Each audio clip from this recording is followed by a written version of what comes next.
Hello, welcome to What's in the Workshop. Today we're going to be taking a bit of an impromptu look at my 1985 Montesa Cota 330. So here it is. Apologies for all the mess. Wasn't really intending to make this into a video, but it's turned into a bit more of a job than I thought, so I thought I may as well get the camera out. Bit of background on this bike. My dad bought this bike when it was probably only a year old, in about 1986. He then used it as his trials bike for a while until it broke down because the points needed changing. The flywheel was seized on. He left it at some local garage to try and remove the flywheel. Then it sat outside for years. They eventually blow-torched off the flywheel, then couldn't find a replacement.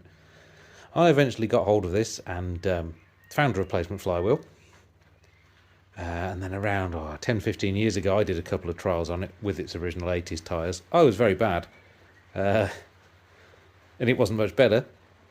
Then, recently, I thought I'd have another little go. So I put some new tyres on, and this time, did a bit better. However, it's let me down. So a few months back, there's a few things on this bike that it needed doing for a long time. It was always very smoky, and when I tried to do a trial a couple of years back, it was really smoky, and it became apparent it was probably burning its clutch oil. So I did new crank seals both sides, and I did the fork seals while I was at it, gave it a bit of a birthday, but then I didn't use it. At the same time I put the new tyres on, so I did all that, but I haven't used it since.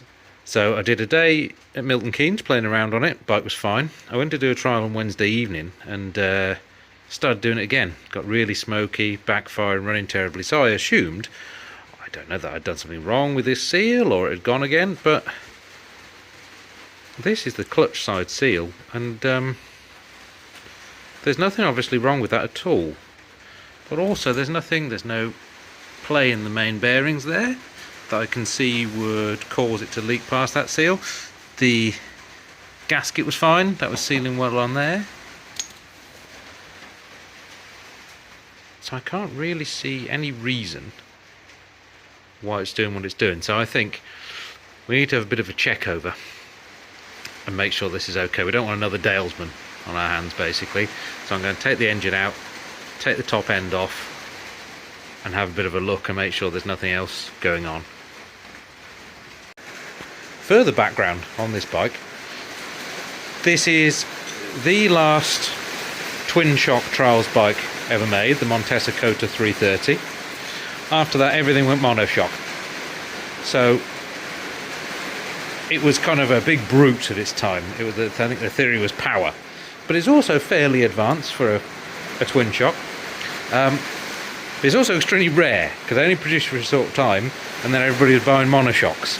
So there's not many around at all. So getting parts is a bit tricky. So I've got to be careful when I take it apart. This particular bike was the last bike to win a round of National Trials Championship. My dad bought it off, I can't remember the chap's name, but my dad had seen him competing on it, doing a few trials on it, on the National Championship, and then my dad had a Yamaha at the time, and he thought, right, I want the best thing. So he went and bought this that had from a National Trials winner. But obviously he bought that and then monoshocks came along, so I don't think it really helped him. But yeah, it's something a bit different. Plastic tank, quite, as I say, fairly modern for a twin shock. So if you can find twin shock trials, but also it's quite big, not manoeuvrable for the modern types of trials. So it's still compromised, but it's yeah, it's all right. Well, that's out on the bench, nice and securely held in the frame. This front, back, one underneath, and steady on the top. That wasn't going anywhere, but it didn't weigh too much to get it out. So now I think I'm going to leave the cylinder head intact in case I can't get a gasket. So I'm going to try and just take the barrel off, take the whole thing off complete, but we'll see how it goes. No can do on that one.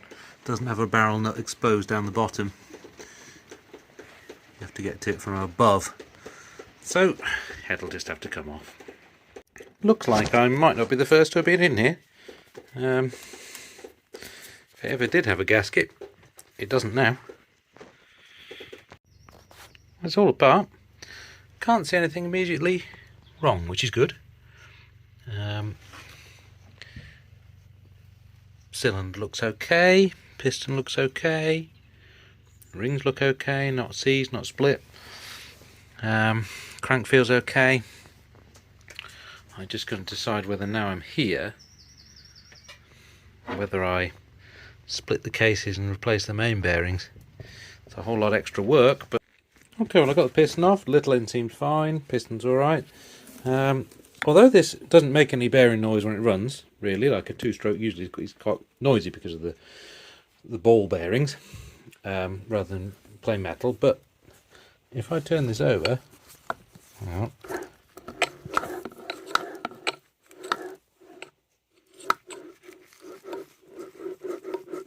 it definitely sounds like those bearings are seeing better days, so I think it's going to have to be in for a penny and for a pound. Well, that's certainly escalated a bit, isn't it? I decided the gearbox bearings are also a bit noisy, so it's such a pain to get to this point. May as well do everything. It's not the easiest engine to build. There's lots of shims and things sit on the end of shafts, and of course there's no manual for it, so I just got to hope that I remember how to put it all back together. I need to put it back together pretty quick while I still remember how it comes apart, I think. So I take the casings off, obviously, stripped them right down, cleaned off in the parts washer, and then I've taken I got a hot pressure washer. That gets them really nice and clean. So they're pretty much all good to go now. I've unfortunately found some damage on this half. The kickstart, obviously, at some point in its life has come back and done some damage to the casing, but that was a long time ago because that bit of aluminium is long since gone. So I'm not quite sure what we'll do about that. I think these are magnesium casings, so it could be a bit tricky to weld, but we'll have a think about that. But otherwise, that half's fine.